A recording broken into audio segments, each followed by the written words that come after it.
दोस्तों, अब हम बात करेंगे लंग कैंसर के डायग्नोसिस की। कुछ टेस्ट और डायग्नोसिस प्रोसीजर से लंग कैंसर का डायग्नोसिस किया जा सकता है। नॉर्मली डॉक्टर्स पेशेंट की हिस्ट्री के बारे में पूछते हैं और कुछ शरीर की जांच भी करते हैं। इससे कैंसर से कुछ प्रारंभिक लक्षणों की जांच होती है। डॉक्टर पेशेंट की त्वचा का रंग चेक कर सकते हैं। अगर त्वचा का रंग नीला है तो लंग कैंसर होने के चांसेस हो सकते हैं। सीने का एक्सरे सबसे पहले होने वाला डायग्नोसिस स्टेप होता है। एक्सरे फेफड़ों में उपस्थित जो डाउटफुल जगह होती हैं उनको केवल एक्सपोज ही करता है और यह पता नहीं चल पाता कि वो जगह कैंसरस है कि नहीं। एक्सरे से लंग में उपस्थित कुछ बिनाइन गांठों का पता चल सकता है।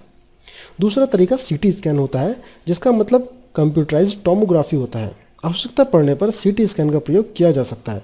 सीटी स्कैन का प्रयोग फेफड़ों, पेट व दिमाग के स्कैन के लिए किया जा सकता है। सीटी स्कैन एक्सरे से ज़्यादा सेंसिटिव होती है, लेकिन सीटी स्कैन महंगा होता है। नॉर्मली सीटी स्कैन से पहले पेशेंट को एक सॉल्यूशन पिलाया जाता है। इससे शरीर के अंगों की पोजीशन साफ साफ पता चल जाती है। अगला मेथड है एमआरआई स्कैन, जिसे मैग्नेटिक रेजोनेंस इमेजिंग भी कहते हैं। एमआरआई की मदद से ट्यूमर की पोजीशन सटीक तरीके से पता चल जाती है। एमआरआई की मदद से ट्यूमर की बहुत डिटेल्ड पिक्चर मिल जाती है। साथ ही साथ बॉडी में होने वाले छोटे से छोटे स्ट्रक्चरल बदलाव भी एमआरआई की सहायता से देखे जा सकते हैं।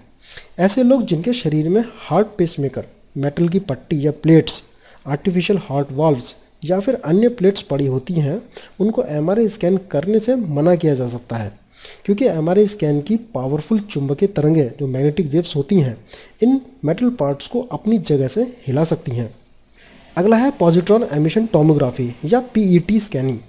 यह एक विशेष प्रकार की टेक्निक होती है जिसमें पेशेंट को थोड़े से समय तक एक्टिव रहने वाली रेडियो एक्टिव दवाई दी जाती है, जिससे कि 3D इमेज मिलने में सहायता मिलती है। सीटी स्कैन और एमआरआई स्कैन से शारीरिक संरचना वाले भागों की जांच होती है, लेकिन शरीर की मेटाबॉलिक एक्टिविटी और टिश्यूज़ के फंक्शन को जांचने के लिए पीईटी स्कैनिंग, पेट स्कैनिंग की आवश्यकता होती है।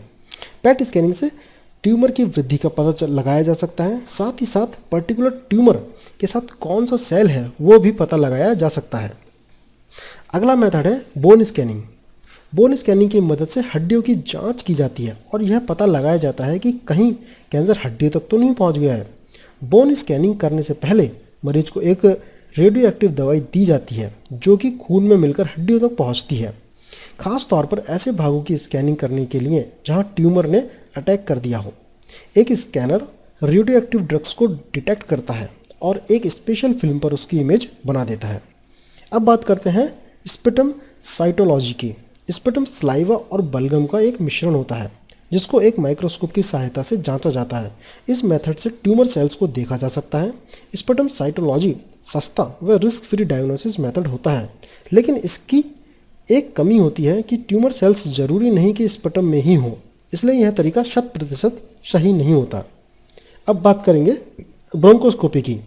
ब्रोंकोस्कोपी में मरीज की नाक या मुंह में से एक फाइबर ऑप्टिक प्रोब को अंदर भेजा जाता है, जिससे ट्यूमर की जगहों का पता चलता है। ऐसी जगहों से जांचने के लिए एक सैंपल ले लिया जाता है। इस मेथड में मरीज को तकलीफ होती है और साधारणतः इसे करने से पहले मरीज को बेहोश किया जाता है। ब्रोंकोस्कोपी केवल एक अनुभवी डॉक्टर को ही करनी चाहिए। अगला तरीका है निडल बायोप्सी। कभी कभी ट्यूमर फेफड़े के चारों तरफ ऐसे फैला होता है कि ब्रोंकोस्कोपी द्वारा ट्यूमर का सैंपल लेना संभव नहीं होता। ऐसे केसेस में निडल बायोप्सी की ज़रूरत होती है।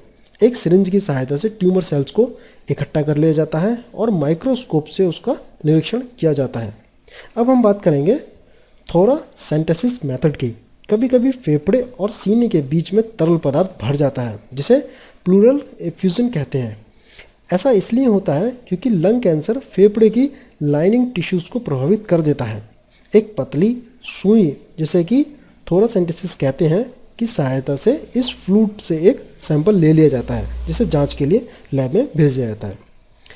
अगर पहले बताए गए मेथड से भी ट्यूमर सेल्स नहीं मिल पाते, तब मरीज का ऑपरेशन करके सैंपल लिया जाता है।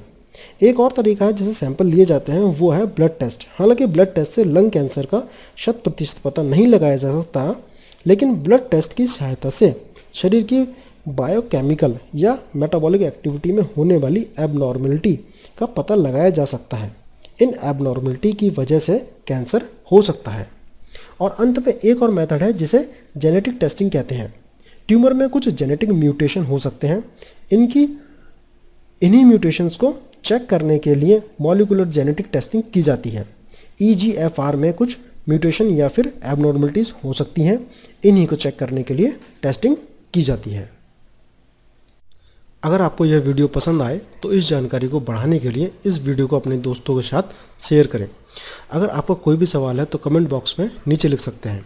आगे आने वाली स्वास्थ्य संबंधी जानकारी के लिए आप इस चैनल को सब्सक्राइब करना ना भूलें।